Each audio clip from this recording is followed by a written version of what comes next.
दोस्तों Jayaprakash power ventures limited की बात करें तो यहाँ पे बहुत बड़ी अपडेट निकल के आ रही है। जेपी एसोसिएट के लेंडर्स ने जो आप देख सकते हो कि फैसला किया है कि चैलेंज प्रोसेस अब आगे बढ़ाया जाएगा। 93% जो सीओसी है उन्होंने बहुमत के साथ इस प्रस्ताव को पास किया है। यानी अब चैलेंज प्रोसेस के माध्यम से इस बिडिंग प्रक्रिया को पूरी की जाएगी। और यहाँ पे देख लो कि जो 5 बिडर है अदानी ग्रुप, डालमिया भारत, वेदांता और पीएफसी इंफ्राटेक, उनमें से किसी एक को चुन लिया जाएगा। पूरी अपडेट क्या है उसको समझेंगे और कब तक अब नया प्रमोटर मिलने वाला है जयप्रकाश पावर वेंचर्स लिमिटेड को, उसको जानेंगे। इसके अलावा 2-3 बड़ी अपडेट और है जिनको एक एक करके डिस्कस करेंगे।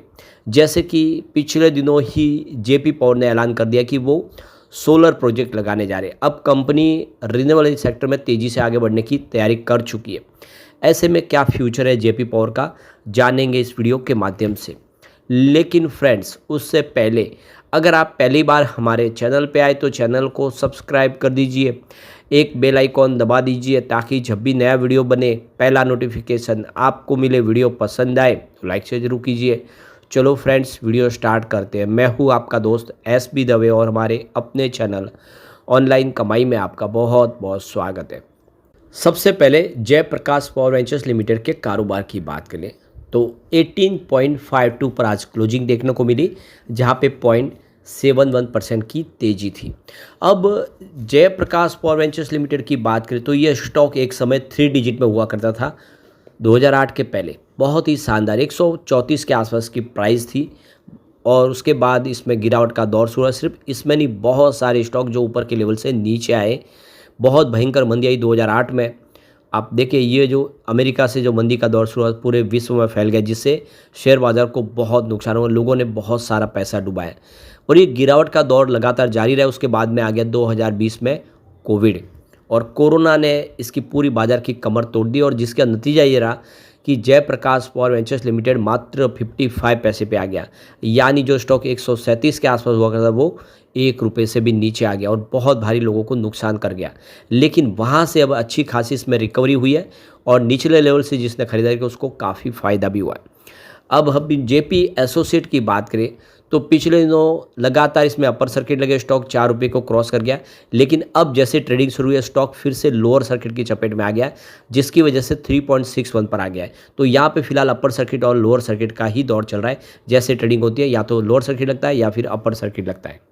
तो देख सकते हो कि जो बड़ी अपडेट निकल के आया, जयप्रकाश एसोसिएट लिमिटेड जो इंडिया का सेकेंड लार्जेस्ट कॉरपोरेट इंसॉल्वेंसी ये केस है, जिसमें कम्युनिटी ऑफ क्रेडिटर्स की तरफ से चैलेंज प्रोसेस को अप्रूव किया गया है। तो यहाँ पे इस चैलेंज प्रोसेस के माध्यम से देखें तो एक मैकेनिज्म होता है जिसके माध्यम से जो 5 कंपनियाँ जो फाइनल बिड के लिए शॉर्ट लिस्ट की गई है उनमें बिड और काउंटर बिड लगाई जाएगी।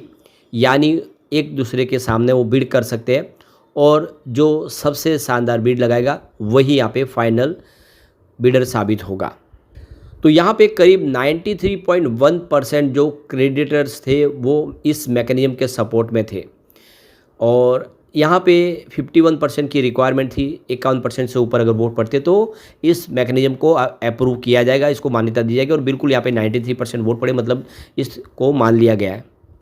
तो इस चैलेंज मैकेनिज्म के माध्यम से आप देखें तो जो रिजोल्यूशनर प्रोफेशनल है उनको ये मौका देते हैं कि वो नेगोशिएशन कर सकते हैं। अलग अलग जो शॉर्ट लिस्टेड बिडर्स हैं उनके साथ में नेगोशिएशन करके उनकी बोली को बढ़ा सकते हैं, उनके हिसाब से बोली को मॉडिफाइड कर सकते हैं।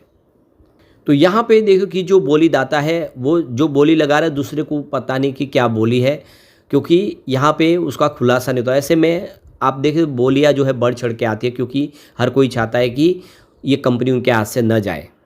तो अब जो 5 बिडर जो फाइनल किए गए हैं जिन्होंने बोलियां लगाई है उनको टेंडर में हिस्सा लेने के लिए कहा जाएगा कि जो कंडीशन लगे उस कंडीशन को हटाए और एक नया ऑफर दे। तो यहाँ पे सिर्फ एक अदानी ग्रुप है जिन्होंने अनकंडीशनल बिड लगाई है। बाकी आप देख लो कि जितने भी बोलीदाता 4 उन्होंने कुछ न कुछ कंडीशन लगाई है।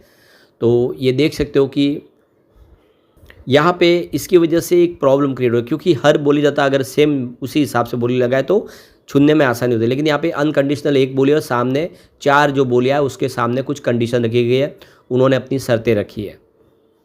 तो यहाँ पे जो सबसे बड़ा जो सवाल है वो है सुप्रीम कोर्ट में जो केस है गौतम बुद्ध नगर स्पोर्ट सिटी लैंड का, ये जो पूरा मामला है इसका फैसले को लेकर लोगों के में अंदर उत्सुकता है। क्या ये डील उनके फेवर में होगी या फिर उनके हाथ से जाएगी ये ज़मीन। जेपी एसोसिएट के जो लैंडर वो पूरा बिजनेस एक साथ बेचना चाहते हैं, जिसमें सीमेंट का बिजनेस भी है, पावर बिजनेस है, हॉस्पिटैलिटी का बिजनेस है, रियल इस्टेट का बिजनेस है। तो डालमिया भारत को सीसीआई की तरफ से अप्रूवल मिल गया अगस्त 2025 में। अदानी ग्रुप को भी आप देखें तो यहाँ पे कंपटीशन कमीशन ऑफ इंडिया यानी सीसीआई की तरफ से 26 अगस्त को 2025 को अप्रूवल मिल गया है। और जो अदर बिडर्स है जिसमें वेदांता, जिंदाल पावर और पीएनसी इंफ्राटेक, उनकी जो एप्लीकेशन है वो भी रिव्यू में है और उनको अभी सीसीआई की तरफ से क्लियरेंस नहीं मिला है। तो जेपी एसोसिएट के जो क्रेडिटर्स है उनका जो पैसा बकाया है वो 57,000 करोड़ है और आप देखें तो 59,000 करोड़ की जो क्लेम उन्होंने रकम की है। तो नेशनल एसेट रिकंस्ट्रक्शन कंपनी को उन्होंने जो लैंडर से उन्होंने ये अपना कर्ज ट्रांसफ़र किया है और इसके जो कंसोर्टियम है वो एसबीआई है। अब देख सकते हो कि ये बड़ी रकम जो रिकवर करनी है उतनी रकम तो होगी नहीं, क्योंकि जो बोलियां है वो 12-13 हज़ार 14 हज़ार करोड़ के आसपास की है, यानी काफ़ी सारा पैसा उनको भूलना पड़ेगा। कंपनी के पास कुछ बड़े हाई वैल्यू प्रोजेक्ट भी है, जिसमें आप देखें जेपी ग्रीन है जो ग्रेटर नोएडा के अंदर, इसके अलावा विश टाउन नोएडा के अंदर, जेपी इंटरनेशनल स्पोर्ट सिटी जेवर इंटरनेशनल एयरपोर्ट के पास में है और दिल्ली एनसीआर में इनके होटल्स भी है, मसूरी आगरा में भी इनके पास जो काफ़ी अच्छी लग्जरी प्रॉपर्टीज़ है, उत्तर प्रदेश और मध्य प्रदेश में इनके सीमेंट के प्लांट है। इसके अलावा जयप्रकाश पावर वेंचर्स लिमिटेड एक प्रॉफिट मेकिंग कंपनी है जो इसकी सब्सिडीज है और आप देख सकते कि उसका मालिकाना हक भी इनको मिल जाएगा। तो यहाँ पे सीओसी ने जो बिडर्स थे उनको 6 दिन का एक्सटेंशन भी दिया था कि 6 से 12 अगस्त के बीच में वो अपनी बोली को रिवाइज़ कर दे, जो कंडीशन लगाए उसको हटा दे। तो अब देखना होगा कि कितना जल्दी ये पूरा प्रोसेस कंप्लीट होता है, उसके बाद में कौन है जो नया जयप्रकाश पावर वेंचर्स लिमिटेड का प्रमोटर बनेगा। एक जो बड़ी अपडेट निकल के आ रही है गुजरात अहमदाबाद से, जहाँ पे सरदार वल्लभ भाई पटेल स्पोर्ट इनक्लेव के अंदर आप देखें तो ओलंपिक होने जा रहा है और ये ओलंपिक 2036 के लिए रिन्यूएबल एनर्जी के पूरे सोर्सेज के माध्यम से बिजली की ज़रूरत को पूरा किया जाएगा।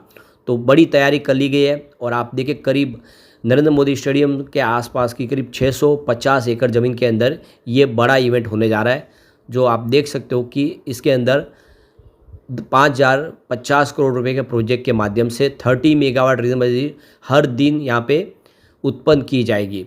तो इसके लिए आप देखें तो टेंडर जारी किए जा रहे हैं और आप देख सकते हो कि इसके लिए विंड प्रोजेक्ट और सोलर प्रोजेक्ट करीब 300 करोड़ के जल्द ही जारी किए जाएंगे, जिसके माध्यम से बिजली का निर्माण करके इस पूरे के पूरे इवेंट को कंप्लीट बिजली पहुंचाई जाएगी जो ओलंपिक होने जा रहा है।